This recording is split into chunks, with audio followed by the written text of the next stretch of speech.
Olá, professor. A paz do Senhor. Eu sou o Lucas Gomes e estou aqui para explicar a você o segundo tópico da lição de número 4, que será lecionada no próximo domingo e terá por título Missões Transculturais no Novo Testamento. Você já deve ter assistido o primeiro tópico, se não, eu te convido a assistir, mas agora eu tenho certeza que você está interessado em saber um pouco mais sobre o segundo tópico, que tem por título Missões nos Evangelhos e em Atos dos Apóstolos.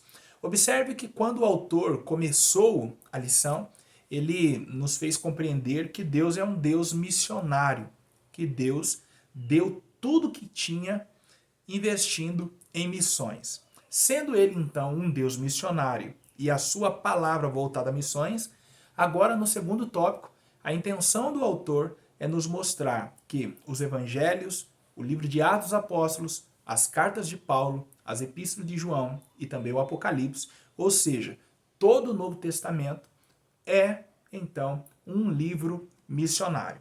Pois bem, então, nós vamos falar agora sobre a natureza missionária do Novo Testamento.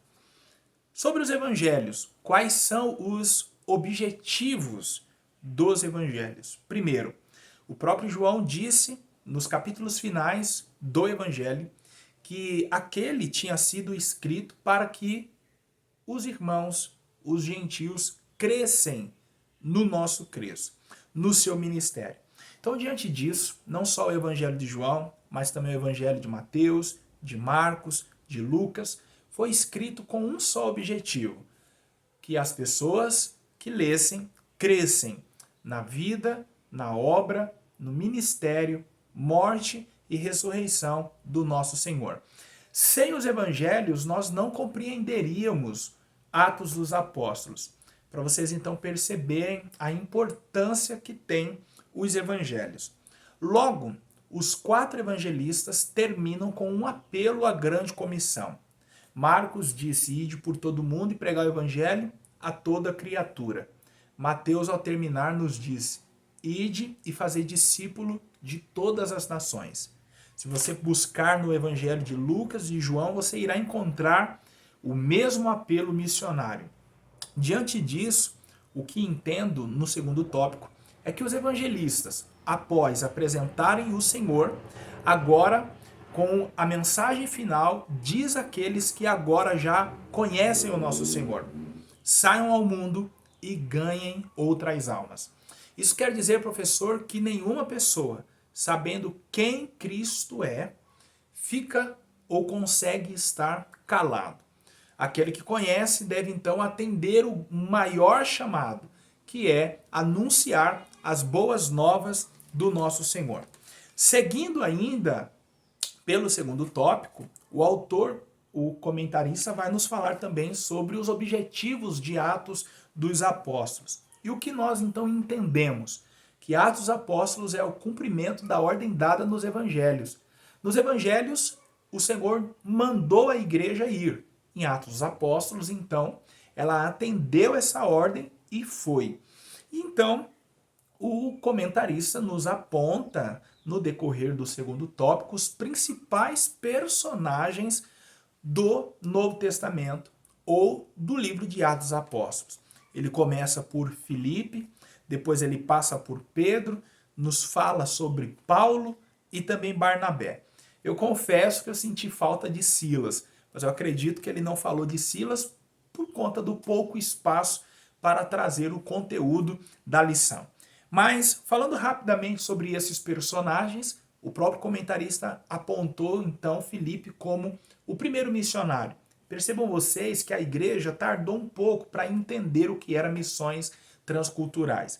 A agenda que o Senhor entregou para a igreja em Atos dos Apóstolos, capítulo 1, versículo 8, dizia sobre os lugares que a igreja deveria ir após a ascensão do nosso Senhor Jesus. O evangelho deveria ser pregado em Jerusalém, em toda a Judéia, Samaria e até os confins da terra. Se nós observarmos de Atos capítulo 2, quando Pedro então ministrou a primeira mensagem, 3.000 almas se renderam ao nosso Senhor.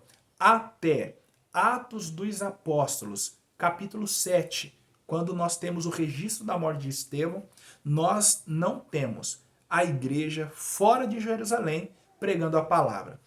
É bem verdade, professor, e para este ponto devemos nos atentar, que em Atos 2 existiam judeus de diferentes lugares.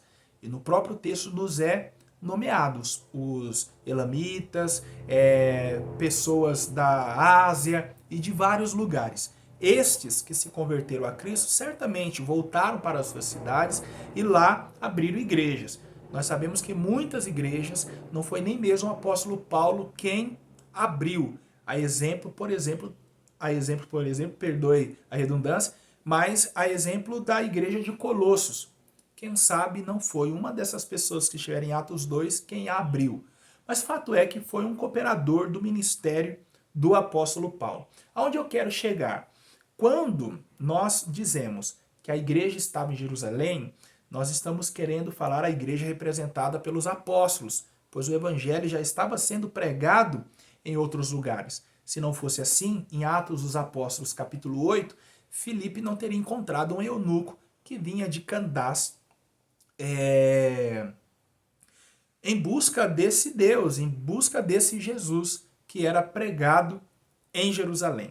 A questão é que Filipe foi o primeiro missionário transcultural, aquele que foi para outros territórios, pelo menos que temos registro. Porque a Bíblia nos informa em Atos capítulo 7 que com a perseguição que se instaurou por causa da morte de Estevão, os irmãos então se dispersaram. E se vocês observarem, eles foram exatamente para os locais da agenda de Deus: Samaria e Judéia. Lucas, então, por sua vez, dá atenção somente aos atos de Filipe. Por isso que, de acordo às lentes de Lucas, nós podemos ver em Filipe o primeiro missionário logo após Atos 2, no que tange a missões transculturais. Também, no segundo tópico, nós temos a informação da primeira igreja que foi aberta em um local estrangeiro e a primeira igreja missionária, Atos capítulo 13. Então, isso quer nos mostrar que o desejo de missões também esteve presente no coração dos primeiros irmãos. Então, professor, em resumo, o tópico 2 nos mostra o cumprimento da ordem dada nos evangelhos. Ide por todo mundo e pregar o evangelho a toda criatura.